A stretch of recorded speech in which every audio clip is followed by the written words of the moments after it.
Halo Sobat Naro, saat ini banyak di antara orang Indonesia yang mempercayai mitos yang sudah diajarkan sejak di bangku SD, yaitu bahwa agama Kristen telah dibawa ke Indonesia pertama kali oleh para penjajah dari Eropa, khususnya bangsa Portugis dan Belanda di abad 16. Sebenarnya mitos tersebut memiliki satu kecacatan, yaitu apa yang disebut dengan penjajah. Sebab, sejak zaman kerajaan seperti Sriwijaya, Samudra Pasai, Mataram, dan sebagainya, pemurtadan agama dari Hindu ke Islam dengan menggunakan sistem perang dan kekuasaan sudah terjadi. Jadi kali ini, kita akan membongkar mitosnya dari sisi kronologi sejarahnya, bukan sekedar katanya. So stay tune di The Naro Sabda.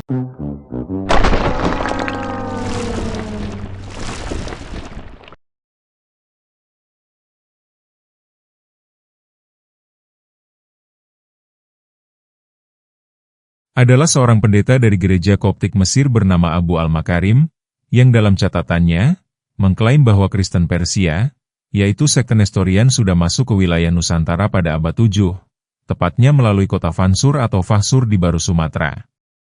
Menurutnya, hal ini didukung dengan ditemukannya gereja-gereja Nestorian waktu dia berkunjung ke sana. Salah satu di antaranya adalah gereja yang diberi nama The Church of the Lady and Pure Virgin Mary. Meski begitu, keberadaan kota Fansur yang dikaitkan dengan Baru sekarang kurang kuat, sehingga membuat seorang ahli sejarah bernama A.J. Butler mengklaim bahwa pendeta Abu Al-Makarim salah menunjuk dan salah menulis lokasi Fansur. Butler meyakini bahwa Fansur yang dimaksud pendeta itu sebenarnya adalah Mansur, yaitu sebuah kota kuno pada abad ke-8 di India bagian barat laut. Kota ini memang dahulu tercatat pada masa kekuasaan Islam di India, namun sekarang sudah menjadi reruntuhan di negara Pakistan. Tidak heran, karena dahulu baik Fansur maupun Barus memang masih jadi bagian dari tanah India atau disebut juga Kerajaan Hindia atau Hindus. Faktanya, nama Indonesia berasal dari istilah Indos dan Nisos, artinya sebuah pulau atau kepulauan di India. Sebuah penamaan yang diberikan oleh James Richardson Logan tahun 1850. Di tahun yang sama, istilah kawasan Indochina juga kemungkinan besar sudah dikenal, di mana negara-negara anggotanya seperti Vietnam, Laos, Kamboja, Thailand, Myanmar, dan Malaysia Barat yang berbatasan dengan Pulau Sumatera di sebelah barat.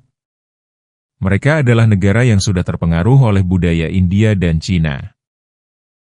Adalah sebuah kapur barus atau sekarang dikenal sebagai kamper, yang menjadi saksi kunci peradaban Kristen di Nusantara. Berdasarkan sebuah situs India mengklaim, bahwa kata kapur berasal dari bahasa Sanskerta India yang dibawa dari kerajaan India ini ke Baru Sumatera dan menjadi istilah kapur barus. Tanaman campur atau kapur yang bisa menghasilkan kapur baru sendiri tumbuh subur di kawasan Indochina, dekat Sumatera, seperti di Laos, Kamboja dan Vietnam.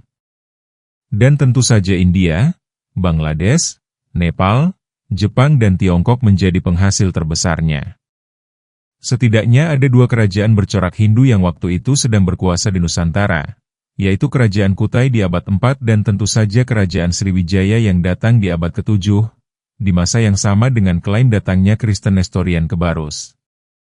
Kedua kerajaan tadi terhubung dengan Kerajaan Champa di Vietnam. Khususnya Raja Kutai yaitu Mulawarman yang adalah cucu dari Kudungga, seorang pembesar di Kerajaan Champa. Sedangkan Kerajaan Sriwijaya didirikan oleh Sri Jayanasa di Sumatera setelah dia belajar agama Buddha ke India. Selain itu, Kerajaan Sriwijaya juga bersahabat dengan Kerajaan Champa di Vietnam, yang juga bagian dari Indochina tadi.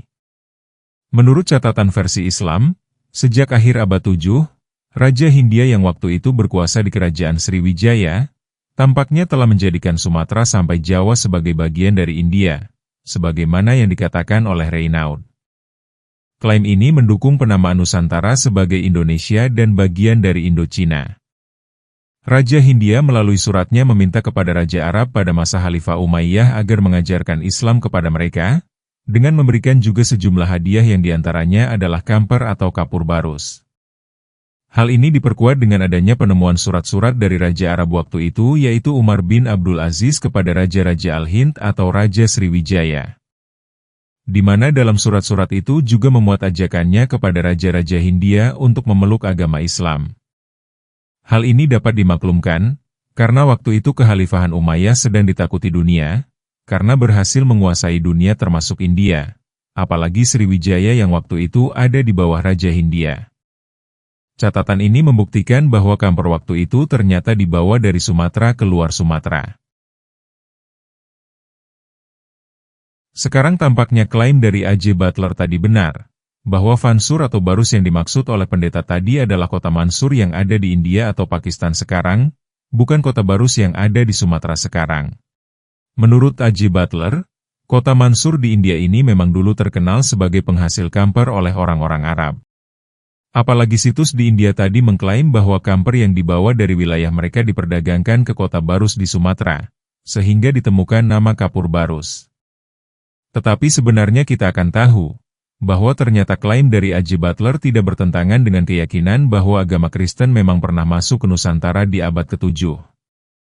Jika melihat pergerakan kerajaan Sriwijaya yang berinvasi ke daerah Vietnam dan Kamboja di Indochina, dan juga referensi situs India tadi, tidak dikatakan spesifik bahwa letak pohon-pohon kamper itu memang hanya ada di India, justru dikatakan bahwa tanaman itu melimpah di dekat kota Baru Sumatera, di mana menurut catatan kerajaan Sriwijaya, justru Raja Sriwijaya lah yang memberikan kamper kepada Raja Islam waktu itu.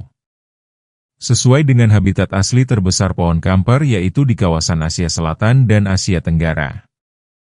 Apapun itu, yang jelas, lewat pergerakan Rasul Thomas, para uskup dan pendeta yang memberitakan Injil di bagian selatan India, maka mayoritas India bagian timur laut adalah Kristen, sedangkan Kristen terbanyak ditemukan di bagian India Selatan.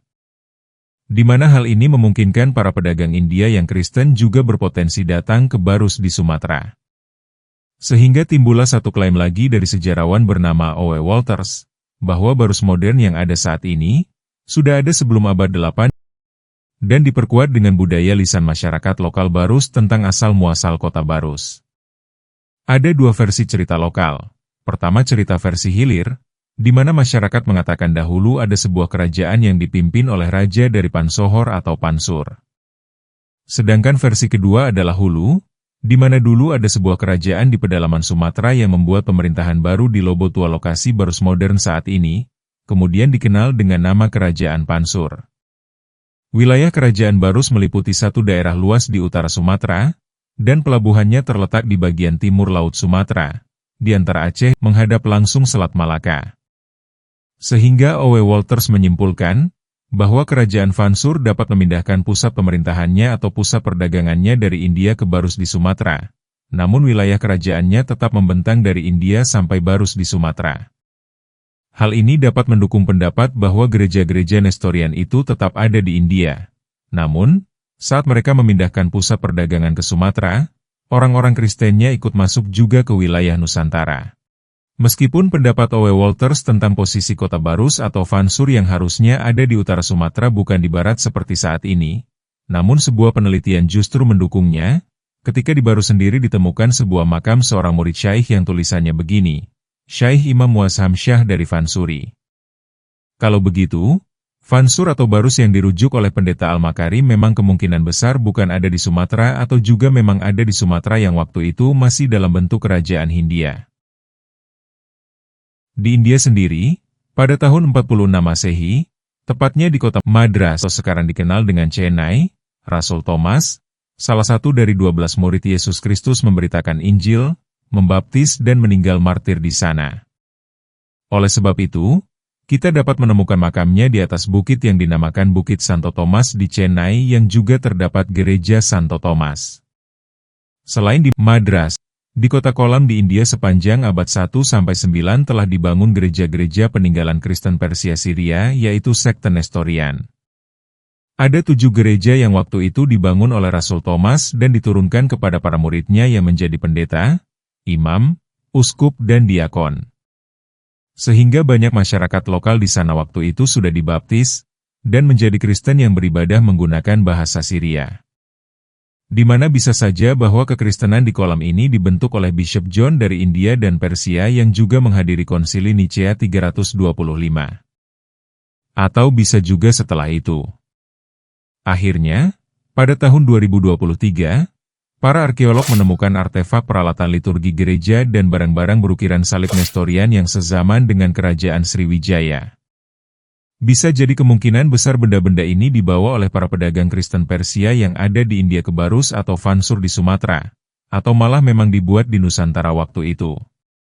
Pada 2023 penemuan tersebut diabadikan di sebuah museum bernama Museum Vansuri di Bongal, Tapanuli Utara. Mungkin kita berpikir akan kewalahan menghadapi orang-orang yang masih mengelak dan mengatakan bahwa waktu itu Kristen belum menyebar ke orang-orang di Nusantara. Bagaimana membuktikan bahwa Kristen sudah ada di Nusantara yang waktu itu menganut agama Islam dan Buddha? Sangat mudah membuktikan kepada seorang Muslim. Jika agama lain menganggap simbol salib sebagai simbol biasa dalam hal perdagangan, namun hanya dalam sebuah fatwa Islam, disebutkan bahwa seorang Muslim yang memamerkan atau mempromosikan simbol salib sama dengan mensiarkan agama Kristen, bahkan Muhammad sendiri pernah menegur sahabatnya yang mengenakan kalung salib, dan mengatakan bahwa dia harus menjauhkan salib itu dari dirinya. Jadi, sekarang bisa Anda bayangkan sendiri, jika masih ditemukan utuh simbol salib peninggalan Kristen di Kota Barus yang dahulu dikuasai oleh agama Islam, tepatnya oleh Kekhalifahan Umayyah sampai Kerajaan Sriwijaya yang akhirnya juga menjadi Muslim, maka bukankah mereka telah menyamai diri dengan orang Kristen atau orang kafir yang disebut dalam hadis riwayat Abu Daud nomor 4031 ini? Bukankah mereka bisa dikatakan ikut mensiarkan Kristen? Kenapa peninggalan-peninggalan Kristen ini tidak mereka buang ke laut atau dimusnahkan? Atau jangan-jangan mereka yang ada di Barus juga sebenarnya sudah menjadi orang Kristen waktu itu? Silahkan sobat berpendapat sendiri. Tetapi kiranya dari semua fakta sejarah yang sudah saya jelaskan, dapat menghancurkan mitos yang selama ini diajarkan turun-temurun kepada kita, bahwa bisa dipastikan sebenarnya agama Kristen bukan disebarkan oleh penjajah yang menjajah kita ratusan tahun dengan senjata, melainkan memang dikenalkan melalui interaksi jual-beli di antara kerajaan Hindia dengan penduduk di Nusantara. Tetap salam toleransi bagi kita semua.